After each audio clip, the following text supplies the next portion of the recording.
팀은 일생일대의 결정을 내렸습니다. 다니던 직장에 사직서를 내고 가족과 함께 자급 선교사의 길을 선택했습니다. 호주의 안락한 삶을 뒤로 하고 캄보디아로 향했습니다. 가족은 관광지로 유명한 시엠립의 땅을 매입하고 빈곤층 아이들을 위한 학교를 열었습니다. 또 지역 주민들의 생계를 돕기 위한 사업체를 설립했으며 근처에 작은 집을 몇 채 지어 거리의 젊은이들을 위한 보호소를 열었습니다. 성실한 기도는 고된 사역으로 지친 이들에게 힘을 주는 원동력이자 새로운 사역을 꿈꾸게 하는 영감의 원천이었습니다.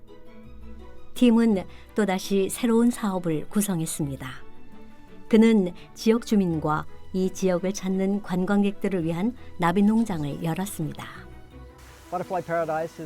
관광객들이 자연의 아름다움을 누리고 천연계의 설계자이신 하나님, 여세 동안 천지를 창조하신 하나님을 만나게 하는 것이 우리 임직원 모두의 목표입니다. 자연의 아름다움은 창조의 섭리에 대해 명상하게 하는 힘이 있습니다. 방문객들은 창조주 하나님에 대한 통찰과 감동을 얻게 됩니다. 모든 프로그램은 하나님을 주제로 고안되었습니다. 정원을 산책하던 방문객들은 이 상영관에 이르러 시원한 에어컨 아래 휴식을 취하면서 창조주 하나님을 소개하는 영상을 관람하게 됩니다. 또 제식 메뉴를 판매하는 식당이 있습니다. 유익한 제식 식단을 맛보며 식습관의 개선을 고려해보는 계기가 될 것입니다. 이곳은 나비의 일생을 배우는 교육관입니다. 미물로 여겨지는 나비의 삶이 담긴 놀라운 섭리를 깨닫는 시간이 될 것입니다. 방문객들의 마지막 코스는 기념품 코너입니다. 그들이 기념품을 구입하면 그 수익은 시설 운영 자금으로 사용됩니다.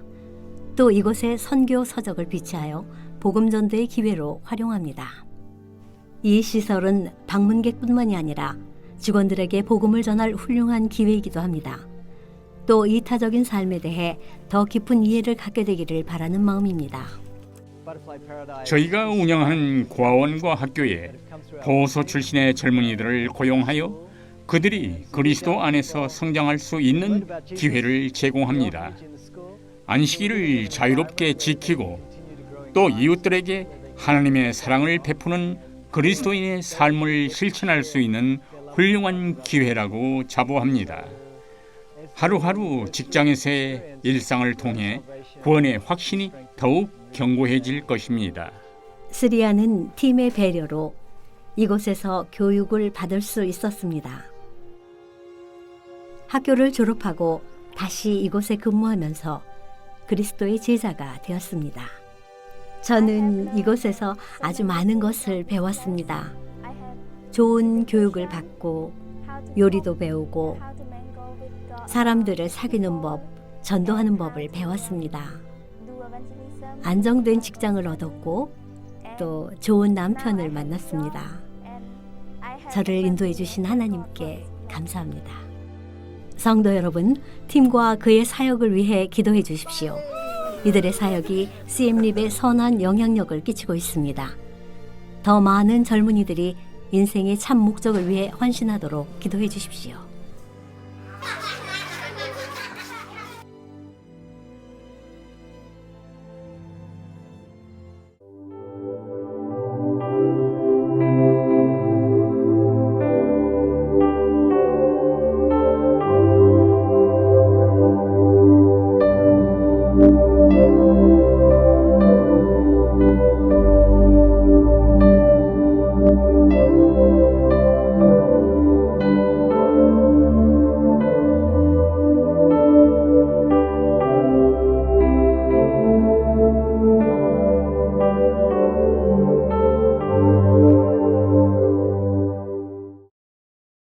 은혜로우신 우리 하나님, 주께서 우리에게 베푸신 자비와 은총과 돌보심과 보호하심을 인하여 진심으로 감사를 드립니다.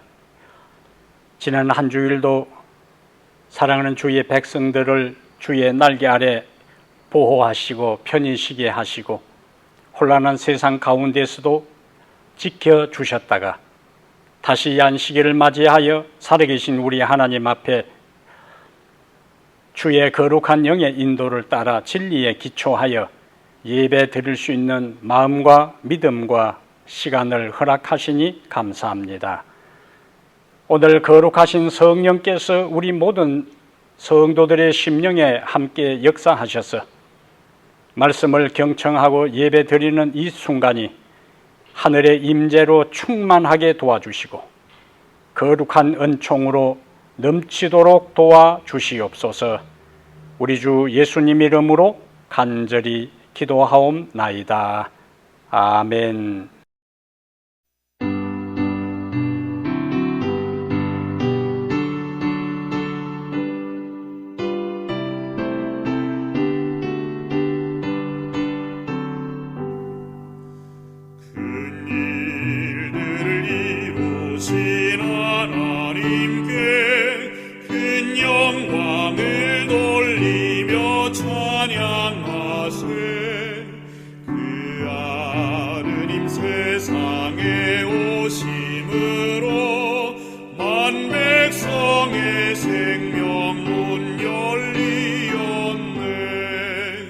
찬양해 주님을 큰 소리로 찬양해 주님을 모두 기뻐하라.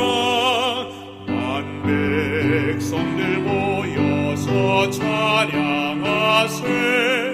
큰 일들을 이루신 하나님께 그 완전한 구원을 이루시려 주 보혈을 흘리며 희생했네. 그 언약을 믿으면 누구든지 본 용서를 얻고 더 자유하리. 찬양해 주님을 큰 소리로 찬양해 주님을 모두 기뻐하라.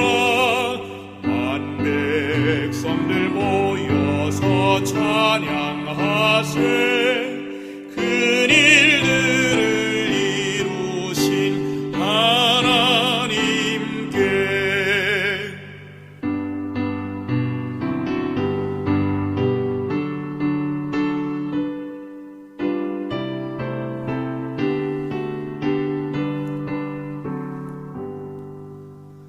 큰 일들을 우리에게 가르치고 또 큰 기쁨 우리에게 주셨으나 훗날 주님 배울 때 맞을 기쁨 더 높고 더 크고 순결하리. 찬양해 주님을 큰 소리로 찬양해 주님을 모두 기뻐하라.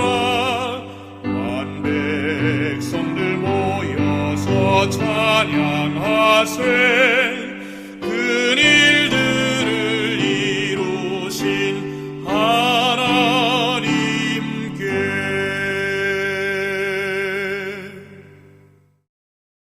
사랑과 은혜가 풍성하신 하나님 아버지, 영원히 살아계시고 역사하시는 하나님을 찬양하며 오늘 거룩한 안식일을 맞아 주님의 큰 사랑과 은혜를 기억하게 해주시니 감사드립니다.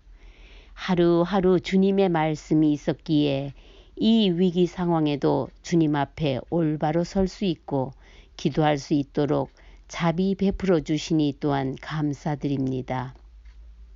코로나19는 아직도 해결될 기미가 보이지 않는 알 수 없는 내일을 향해 두려운 마음으로 나아가는 이때 주께서 주신 지혜와 마음을 모아 온라인 예배를 통해 각 가정에서 예배를 드릴 때 모이지 않기에 쉽게 빠질 수 있는 영적 게으름과 나태함을 피하게 하시고 오히려 더 뜨거운 마음으로 예배하는 저희들 되게 하옵소서. 더욱 확산되고 있는 코로나19에 맹렬한 힘에 주눅들지 않게 하시고 위기 가운데서도 역사하셔서 주님의 뜻을 펼치시고 길을 예비하시는 주님, 이 시간 다시금 저희들의 신앙을 재점검하게 하시고 말씀과 기도로 무장하여 성령 충만함으로 헤쳐나가게 도와 주시옵소서. 주님의 돌보심과 인도하심으로 여기까지 왔고 디뎌왔던 우리의 발걸음 하나하나가 다 주님의 은혜이고 사랑이었음을 고백합니다. 성령의 뜨거운 불로 이 고난을 이기게 하시고 모든 것이 다시 회복되어 일상의 평안과 예배의 자유함을 얻게 되기를 간구합니다.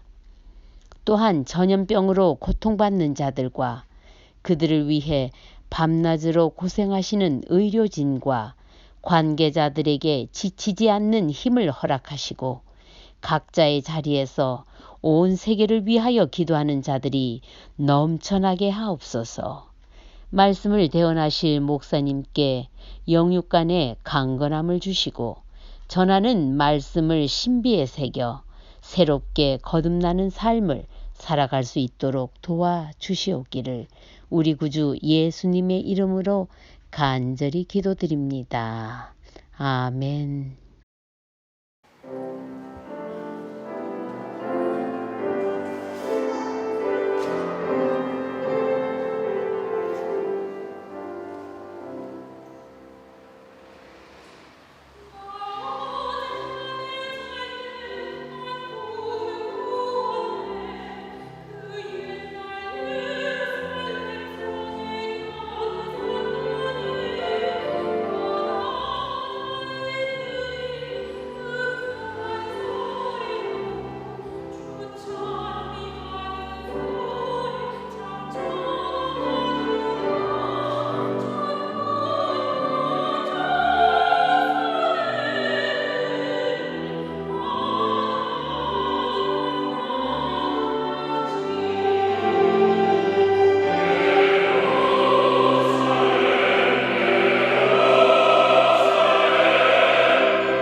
사랑하는 성도 여러분, 지난 한 주일도 주님 안에서 평안하셨습니까? 오늘 이 안식일 예배를 통하여 살아계신 우리 하나님을 만나고 말씀을 통하여 영혼의 소생함을 얻고 갈 길을 발견하고 주님 안에서 새로운 힘과 능력을 경험하는 이 안식일 되기를 간절히 축복합니다. 우리 다 함께 하나님의 말씀 마태복음 4장 5절부터 7절까지 말씀을 보겠습니다. 마태복음 4장 5절부터 7절. 이에 마귀가 예수를 거룩한 성으로 데려다가 성전 꼭대기에 세우고 이르되 네가 만일 하나님의 아들이여든 뛰어내리라. 기록되었으되 그가 너를 위하여 그의 사자들을 명하시리니 그들이 손으로 너를 받들어 발이 돌에 부딪히지 않게 하리로다 하였느니라. 예수께서 이르시되 또 기록되었으되 주 너의 하나님을 시험하지 말라 하였느니라 하시니. 아멘. 마태복음 4장 5절부터 7절까지 말씀을 함께 읽었습니다. 오늘 함께 나눌 말씀의 제목은 하나님을 시험하지 말라. 하나님을 시험하지 말라. 이런 제목으로 하나님 말씀을 함께 나누려고 합니다. 사단에게는 포기라는 것이 없습니다. 그는 먹잇감을 물면 놓지 않는 사냥개와 같아요. 그는 언제나 패배의 원인을 분석하고 전략을 가다듬어 집요하게 다양한 방법으로 반복하여 공격을 시도합니다. 그리하여 첫 번째 사단의 공격과 시험에서 승리한 사람들이 계속되는 시험과 유혹에서 의외로 허망하게 무너지는 경우를 우리는 종종 봅니다. 예수님께 대한 첫 번째 시험에서 사단은 패배했어요. 하지만 그는 물러서지 않고 오늘 본문에서처럼 두 번째 시험을 시도합니다. 이렇게 사단의 시험이 계속된다면 우리는 어떻게 해야 할까요? 첫 번째, 영적 긴장의 끈을 놓지 말고 근신하여 깨어 있어야 한다. 영적 긴장의 끈을 놓지 말고 근신하여 깨어 있어야 한다. 우리는 성경에서 믿음의 정상에 있다가 하루아침에 영적 나락으로 떨어진 사람들을 많이 보게 됩니다. 창세기 6장 9절에 노아에 대한 성경의 평가가 이렇게 기록되어 있어요. 창세기 6장 9절에 노아는 의인이요 당대의 완전한 자라. 그는 하나님과 동행한 사람이라고 평가하고 있습니다. 그리고 히브리 11장 믿음의 장에서는 히브리 11장 7절에는 노아를 이렇게 평가해요.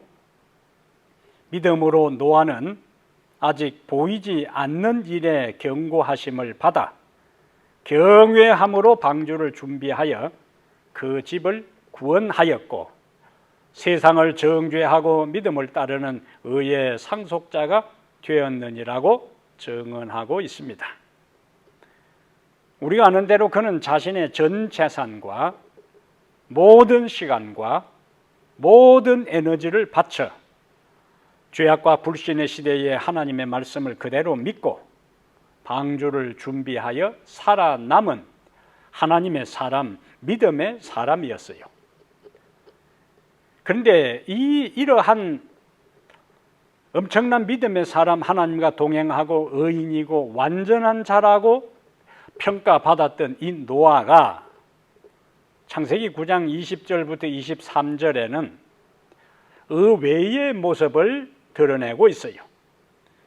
그는 노아 홍수가 마치고 난 다음에 긴장이 풀린 상태에서 포도주를 마시고 취하여 장막 안에서 벌거벗고 있는 장면이 아이들에게, 그의 아들들에게 노출되는 장면이 여기에 등장합니다. 우리가 노아의 스토리를 보면은 노아의 이야기는 이 수치스러운 기록으로 끝나고 말아요. 또 다른 한 인물을 보겠습니다. 히스기야입니다. 히스기야는 그의 조상 다윗의 모든 행위와 같이 여호와께서 보시기에 정직하게 행하며 우상을 제거한 사람입니다. 히스기야에 대해서 성경은 이렇게 평가하고 있어요. 열왕기하 18장 5절부터 7절이에요. 열왕기하 18장 5절부터 7절에 히스기야가 어떤 사람이었는가 하는 것을 이렇게 설명합니다. 18장 5절에 히스기야가 이스라엘 하나님 여호와를 의지하였는데, 그 다음 설명은요, 그의 전후 유다 여러 왕 중에 그러한 자가 없었으니 최고라는 이야기예요. 왜 그런가? 곧 그가 여호와께 연합하여 그에게서 떠나지 아니하고 여호와께서 모세에게 명령하신 계명을 지켰더라. 그러니 7절에 여호와께서 그와 함께 하심에 그가 어디로 가든지 형통하였더라. 히스기야는 아수르의 침략 앞에서 절체절명의 위기에 처한 유다 왕국을 위하여 하나님께 기도합니다. 하나님께서 히스기야의 눈물의 기도를 들으시고 아수리아의 침략 앞에서 유다를 구원해 주셔요. 히스기야는 죽을 병에 걸렸지만은 하나님께 눈물로 기도하여 생명을 연장받아 15년을 더 생존한 특이한 이력을 가진 사람이에요. 그런데 바벨론 사신들이 히스기야가 죽을 병에 걸렸다가 다시 그가 믿는 신에게 기도하여 기적적으로 살아났다는 소식을 듣고 사절단을 보내요. 바벨론 사신들이 온 것은 히스기야가 섬기는 신이 어떤 신이기에 다 죽어가는 사람을 더 살릴 수 있었는가에 대한 그 히스기야가 섬기는 신에 대한 것을 배우기 위해서 왔는데, 그는 하나님을 증거하고 높이는 대신에 왕궁 보물창고를 보여주면서 자신을 드러내고 자신의 부함을 자랑했어요. 결국 이것이 유다 나라가 바벨론의 침공을 받는 원인이 되고 맙니다. 사실 우리는 신약으로 와서 베드로를 한번 보겠어요. 예수님께서 제자들과 함께 빌립보 가이사라 지방에 이르렀을 때에 제자들에게 예수님께서 질문을 합니다. 사람들이 인자를 누구라 하느냐? 이 질문에 대해 제자들이 이제 대답을 해요. 어떤 사람은 침례 요한이라고 하고 엘리야라고도 하고 예레미야라고도 하고 어떤 사람은 선지자 중에 하나라고 합니다. 예수님께서 그 제자들의 대답을 들은 다음 그러면 너희는 나를 누구라고 하느냐라고 질문을 해요. 이때 베드로의 유명한 신앙 고백이 있습니다. 마태복음 16장 16절로 가보겠어요. 마태복음 16장 16절 17절 봅니다. 시몬 베드로가 대답하여 이르되 주는 그리스도시요 살아계신 하나님의 아들이시니이다. 그 대답을, 그 고백을 들은 다음 예수님께서 어떻게 반응하셨는가 보겠어요. 17절에 예수께서 대답하여 이르시되 바요나 시모나, 여기 바 하는 것은 아들이라는 뜻이요, 요나의 아들 시모나, 내가 복이 있도다. 이를 네게 알게 한 이는 혈육이 아니요 하늘에 계신 내 아버지시니라. 예수님께서 베드로를 향한 칭찬이요. 그런데 얼마 후에 상황이 완전히 달라집니다. 마태복음 16장 21절부터 23절에 이때부터 예수 그리스도께서 자기가 예루살렘에 올라가 장로들과 대제사장들과 서기관들에게 많은 고난을 받고 죽임을 당하고 제3일에 살아나야 할 것을 제자들에게 비로소 나타내시니 베드로가 어떻게 하는가? 그 이야기를 들은 베드로의 반응을 보세요. 베드로가 예수를 붙들고 항변하여 이르되 주여 그리 마옵소서, 이 일이 결코 주께 미치지 아니하리이다. 자, 이러한 베드로의 이야기를 듣고 예수님이 다시 말씀합니다. 예수께서 돌이키시며 베드로에게 이르시되 사탄아 내 뒤로 물러가라. 너는 나를 넘어지게 하는 자로다. 네가 하나님의 일을 생각하지 아니하고 도리어 사람의 일을 생각하는도다. 예수님께서 하신 가장 가혹한 책망이었어요. 시대의 소망은 이때의 장면을 이렇게 설명합니다. 시대의 소망 415페이지에 사단은 예수를 시험하여 그를 그 사명에서 돌아서게 하려고 애쓰고 있었으며 베드로는 그의 맹목적 사랑으로 유혹의 말을 하고 있었다. 그 생각의 장본인은 악의 임금이었다. 사단은 베드로를 통하여 다시 예수에게 유혹을 가하고 있었던 것이다. 시대소망 415페이지의 말씀이에요.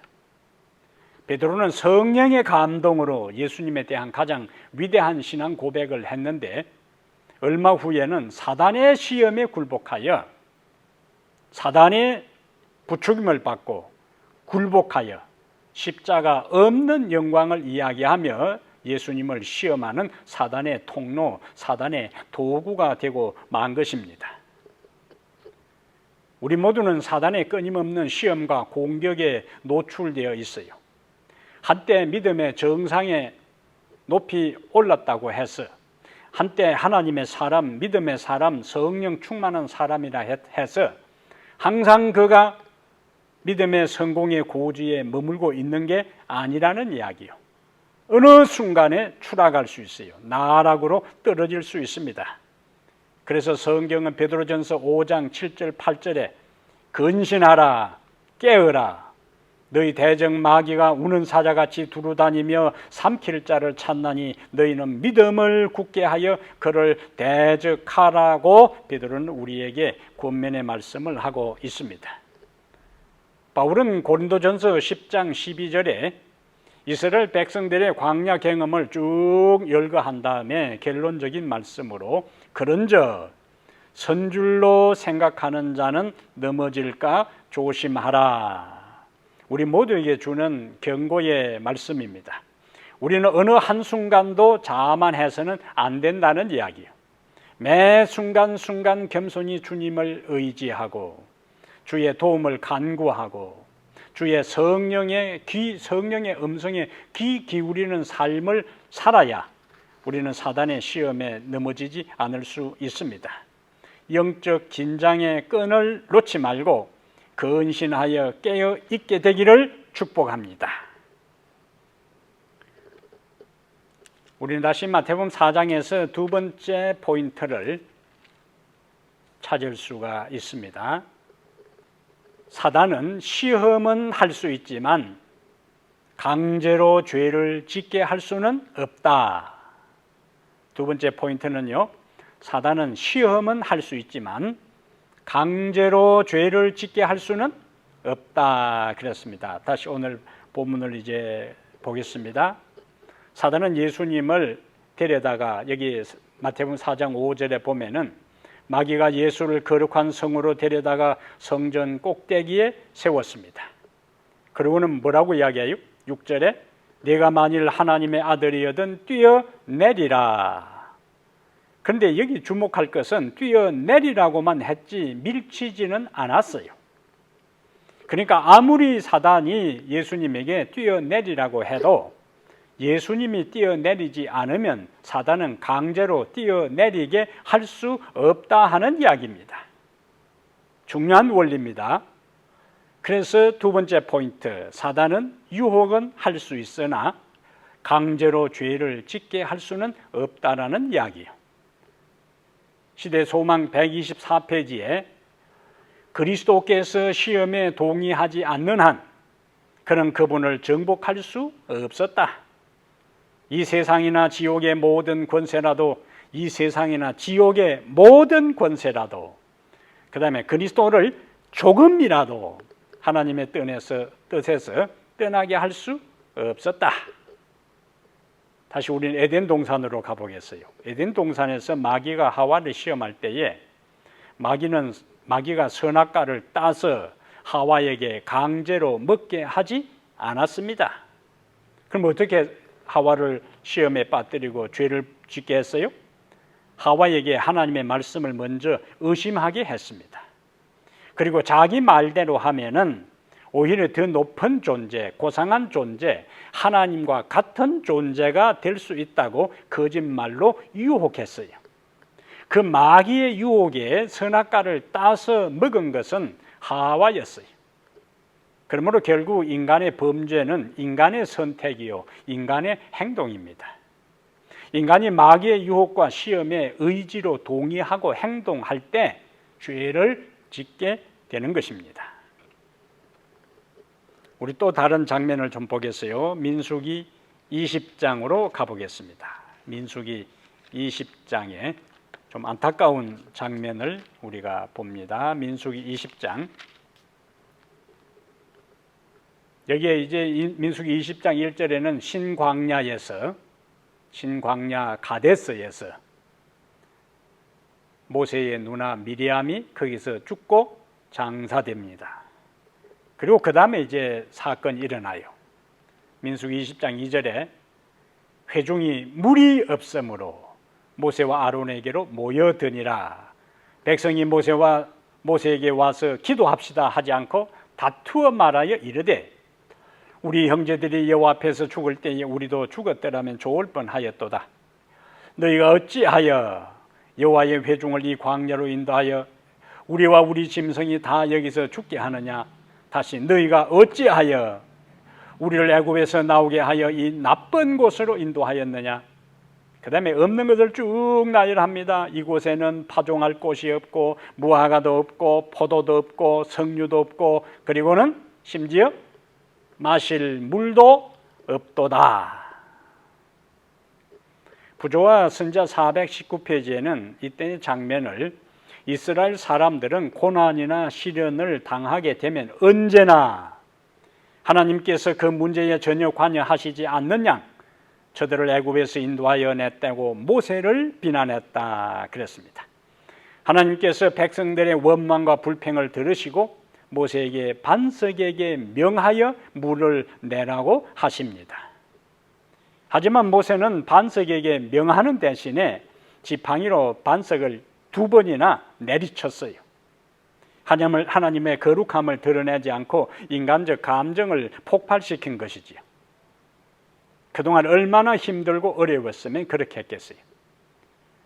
우리는 인간적으로는 충분히 모세의 그러한 행동을 이해할 수 있습니다. 그런데 부조와 선자 421페이지에는 아무리 시험이 크다 할지라도 죄에 대한 변명이 될 수는 없다. 아무리 영혼에게 가해지는 압력이 크다 할지라도 범죄하는 것은 우리 자신이 하는 것이다. 상당히 중요한 말씀이죠. 아무리 영혼에게 가해지는 압력이 크고 시험이 크다 할지라도 죄에 대한 변명이 될 수가 없고 범죄하는 것은 우리 자신이 하는 것이다. 어느 누구를 탓할 수가 없다는 거예요. 변명하거나 이유를 대거나 핑계 댈 수 없다는 거예요. 죄의 행위는 어디까지나 우리들 자신이 동의하고 선택한 것이라는 경고의 말씀입니다. 우리는 죄의 세상을 살아가면서 수많은 유혹과 시험을 받으면서 지냅니다. 그런데 어떤 사람은 시험을 이기고 또 다른 사람들은 넘어져요. 무엇이 이와 같은 차이를 가져올까요? 죄의 유혹에 동의했느냐 동의하지 않았느냐가 시험을 이기기도 하고 시험에 넘어지는 것을 차이를 가져온다는 거예요. 인간은 유혹에 굴복하든지 거절하든지 선택할 수 있는 자유를 가진 도덕적 존재입니다. 그래서 시대소망 124페이지에 유혹자는 사단은 결코 강제로 우리로 악을 행하게 할 수 없다. 그는 우리의 마음이 그의 지배에 굴복당하지 않는 한 그것을 지배할 수 없다.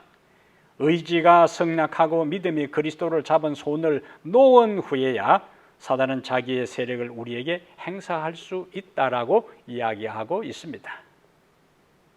그러면 유혹을 만나고 시험에 직면할 때에 어떻게 해야 할까요? 유혹을 만나고 시험에 직면할 때에 우리가 해야 할 일은 주님께 도움을 구하는 일입니다. 시편 34편 15절에 여호와의 눈은 의인을 향하시고 그 귀는 저희 부르짖음에 기울이시는도다. 우리가 유혹을 만나고 시험에 직면할 때에 주님께 도움을 구하면 여호와의 눈은 우리를 향하시고 우리의 부르짖는 소리에 귀를 기울이신다고요. 교회정은 5권 177페이지에 시험을 받는 사람이여 하나님께 부르짖어라. 속절없고 무가치한 자신을 예수님께 맡기라.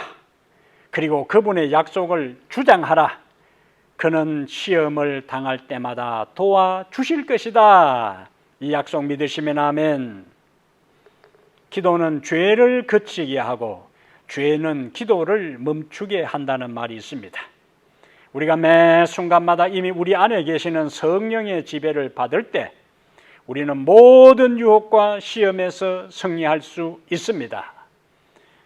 순간마다 성령의 지배를 받아 모든 유혹과 시험에서 승리하는 성도들 되기를 축복합니다. 세 번째, 오늘 본문은 우리에게 다음과 같은 교훈을 말씀해 주고 있어요. 세 번째, 오늘 본문이 우리에게 말씀하는 포인트는 하나님을 시험하지 말고 에베네셀 하나님과 말씀을 신뢰하라. 오늘 말씀의 제목입니다. 하나님을 시험하지 말라 하는 것이 오늘 말씀의 제목인데, 하나님을 시험하지 말고 에베네셀 하나님과 말씀을 신뢰하라. 첫 번째 시험에서 예수님은 마귀에게 자신은 하나님을 의지하며 하나님의 입으로부터 나오는 말씀을 의지하며 살겠다고 선언합니다.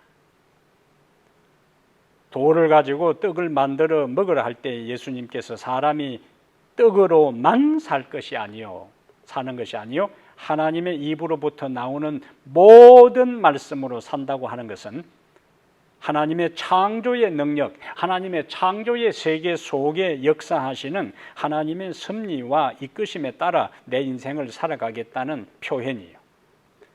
그러자 이번에는 마귀도 예수님을 성전 꼭대기에 세우고 시편 91편 11절 12절을 가지고 도전합니다. 예수님께서 하나님의 입으로 나오는 모든 말씀으로 산다고 하니까 사단도 어떻게 한다고요? 사단도 이제는 하나님의 말씀을 들고 예수님에게 응수해요. 시편 91편 11절 12절이 인용이 뭐냐? 마태복음 4장 6절에 뛰어내려라, 네가 만일 하나님의 아들이면 뛰어내리라, 그가 너를 위하여 그의 사자들을 명하시리니 그들이 손으로 너를 받들어 발이 돌에 부딪히지 않게 하리로다. 이 예수님께서 하신 말씀, 사단이 이야기한 이 말씀은 시편 91편 11절 12절을 인용한 거예요. 왜냐하면 예수님께서 하나님의 말씀으로 산다고 하니까 사단도 너가 하나님의 입으로부터 나오는 모든 말씀으로 산다고 했으니 이제는 하나님의 말씀대로 뛰어내리라고 이야기하는 거예요. 하나님의 말씀을 믿고 뛰어내리면 하나님이 천사를 보내 받아줄 것이 아니냐, 그러면 너가 하나님의 아들인 것이 증명된다라는 사단의 논리입니다. 근데 우리가 성경을 자세히 보면은, 사단이 인용한 하나님의 말씀을 보면은, 사단이 시편 91편 11절 12절을 인용할 때에 원래 시편에 있는 말씀의 일부분을 생략했어요. 무엇이 생략되었는가? 시편 91편 11절 12절하고 비교해 보면은 내 모든 길에서 너를 지키게 하심이라, 요 말씀은 생략하고 사단이 이야기했어요. 생략된 시편의 말씀, 내 모든 길에서 너를 지키게 하심이라 하는 내 모든 길은 순종의 길이요. 하나님이 가라고 명한 진리의 길입니다. 물리적이고 영적인 법칙을 따라 사는 길입니다. 그러니까 순종의 길, 물리적이고 영적인 하나님이 정한 그 법칙을 따라 사는 그 길을 갈 때는 하나님께서 보호하시겠다는 말씀이에요. 시대소망 129페이지에는 하나님께서는 순종의 길을 걷는 모든 사람을 지켜주실 것이다. 이건 하나님의 약속이에요. 순종의 길, 이것이 내 모든 길이에요. 순종의 길을 걷는 모든 사람을 지켜주실 것이다. 그러나 그 길을 이탈하는 것은 사단의 영역에 위험을 무릅쓰고 들어서는 것이다. 그렇게 말씀했습니다. 의도적으로 하나님의 말씀의 법칙을 어기면서 하나님의 도움을 구하는 것은 하나님의 정한 질서와 법칙과 조화되지 않습니다. 예를 들면 어떤 사람이 부절제한 생활을 하면서 술을 먹으면서 담배를 피우면서 운동도 하지 않으면서 하나님 건강하게 해 주십시오. 하나님 이 병에서 노연하게 해 주십시오. 이 병을 치료해 주십시오. 그런 기도를 드리고 낭비하고 게으른 생활을 하면서 하나님 여유 있는 부유한 삶을 해달라고 기도하고 하나님의 말씀은 순종하지 않으면서 자기 욕심을 따라 살면서 불순종한 길을 걸으면서 복을 구하는 것을 우리는 어떻게 이해해야 할까요? 시대소망 129페이지에는 은혜를 받을 수 있는 조건들을 따르지 않으면서 은혜를 받을 수 있는 조건들을 따르지 않으면서 하늘의 은총을 요구하는 것은 믿음이 아니다. 은혜를 받을 수 있는 조건들을 따르지 않으면서 하늘의 은총을 요구하는 것은 무엇이 아니라고요? 믿음이 아니라 이렇게 말씀합니다. 예수님께서 마귀의 이러한 성경을 자기 입맛에 맞게끔 잘라내고 필요한 것만 인용을 하는 이러한 마귀의 이야기를 들은 다음 예수님은 다시 또 말씀으로 응수해요. 마태복음 4장 7절에 예수께서 이르시되 또 기록되었으되 주 너의 하나님을 시험하지 말라 하였느니라. 이 예수님께서 인용한 주 너의 하나님을 시험하지 말라 하는 말씀은 신명기 6장 16절에 모세가 한 말을 예수님께서 인용한 거예요. 그러면서 하나님을 시험하지 말라고 단호히 그 제안을 거부합니다. 자신을 위험한 상황에 빠뜨려 하나님께서 구원할 수밖에 없도록 강요하는 것은 하나님을 신뢰하는 것이 아니라 시험하는 것입니다. 내가 뛰어내려 봐라. 그러면 하나님께서 천사를 보내서 너 발이 돌에 부딪히지 않게 할 것이다. 그러면 너는 하나님의 아들이라는 것이 증명되는 것이다. 이것이 사단의 이야기예요. 그런데 예수님의 입장에서요. 예수님께서 침례 받으실 때 하나님께서 예수님에게 뭐라고 말씀하셨어요? 이는 내 사랑하는 아들이요 내 기뻐하는 자라고 하나님께서 이미 예수님의 신분, 예수님의 정체성에 대해서 분명히 말씀을 하셨어요. 너는 내 사랑하는 아들이요 내 기뻐하는 자라. 그 말씀으로 충분한 거예요. 그런데 이미 하나님께서 예수님에게 침례를 받고 물에서 올라올 때 성령이 비둘같이 임하는 그 순간에 너는 내 사랑하는 아들이요 기뻐하는 자라고 이미 말씀하셨음에도 불구하고 다시 그 성전 꼭대기에서 뛰어내리면서 자기가 하나님 아들됨을 증거해달라고 하는 것은 이미 하나님께서 선언한 것을 뭐 하는 거예요? 부인하는 것이고 불신하는 것이고 의심하는 게 되는 겁니다. 그러면 신명기 6장 16절에 모세가 하나님을 시험하지 말라고 이야기했고 예수님은 모세의 그 한 기록을 인용해서 주 너희 하나님을 시험하지 말라고 했는데 하나님을 시험하지 말라는 이 말씀의 배경이 뭐냐 하는 것을 우리가 살펴볼 필요가 있습니다. 하나님을 시험하지 말라 하는 의미가 무엇인가 하는 것을 알려면은 하나님을 시험하지 말라는 말씀이 나오게 된 본문으로 가봐야 시험하는 것이 무엇인지를 우리가 알 수가 있어요. 출애굽기 17장으로 가보겠습니다. 출애굽기 17장 1절부터 7절이 하나님을 시험하지 말라라는 예수님의 말씀의 배경이 돼요. 출애굽기 17장에요. 이스라엘 백성이 르비딤이라는 곳에 장막을 쳤습니다. 그런데 17장 1절에 보니까 르비딤에 장막을 쳤으나 백성이 마실 물이 없는지라. 일반 지역도 아니고 사막에 물이 없어요. 그럼 다 죽는 겁니다. 기갈로. 백성들의 이제 반응입니다. 출애굽기 17장 2절에 백성이 모세와 다투어 이르되 우리에게 물을 주어 마시게 하라. 모세가 그들에게 이르되 너희가 어찌하여 나와 다투느냐, 너희가 어찌하여 여호와를 시험하느냐 나오죠.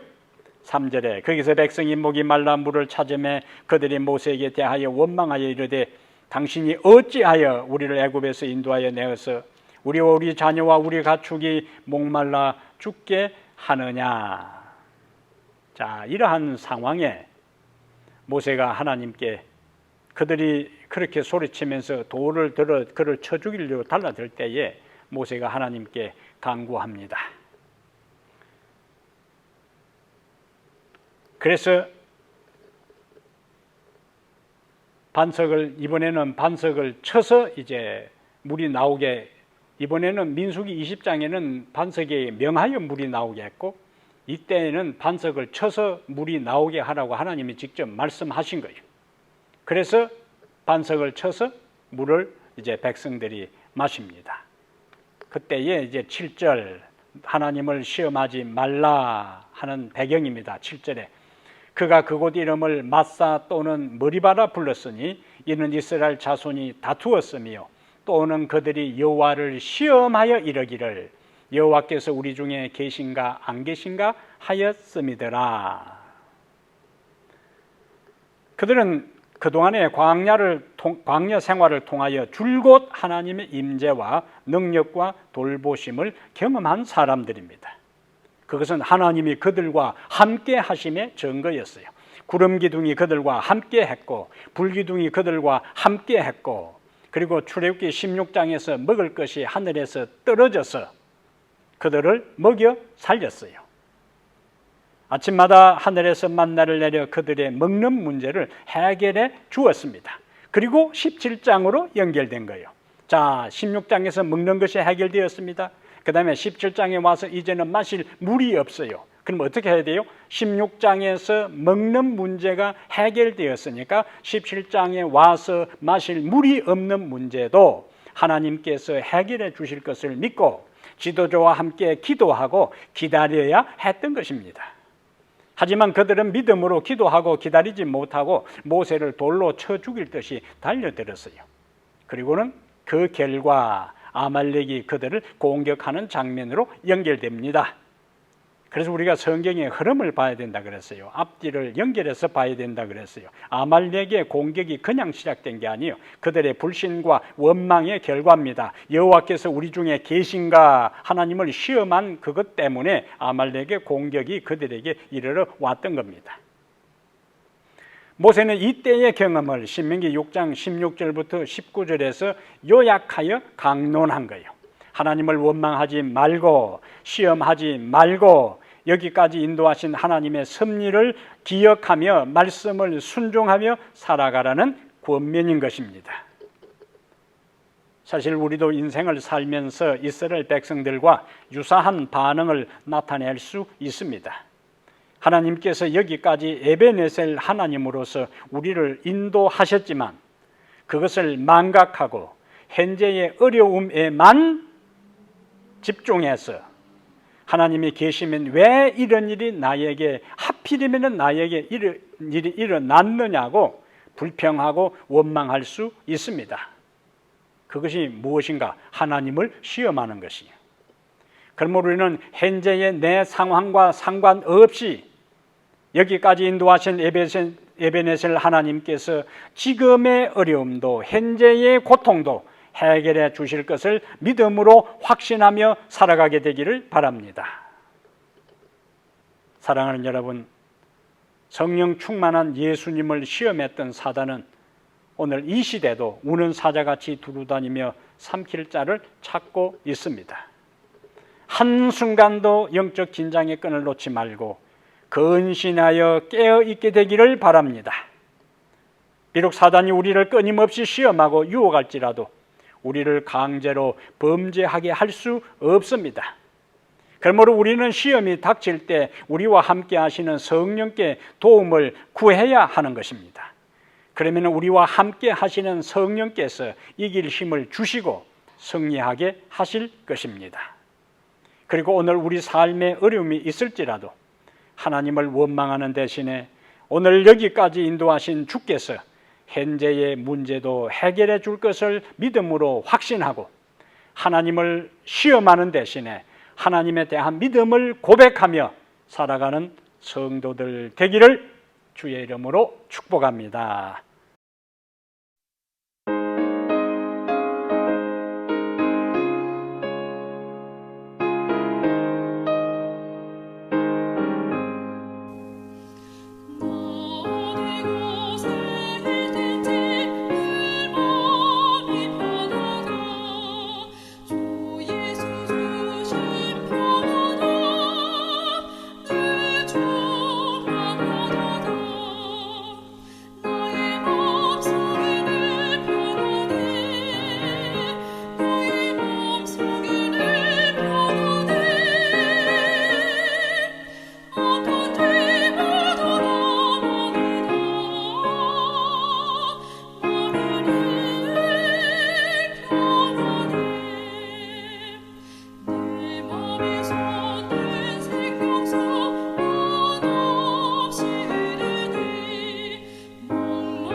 하늘에 계신 우리 하나님 아버지, 오늘 우리에게 말씀을 주시고 오늘 우리에게 새로운 깨달음을 주시고 오늘 우리에게 새로운 비전을 주시니 감사합니다.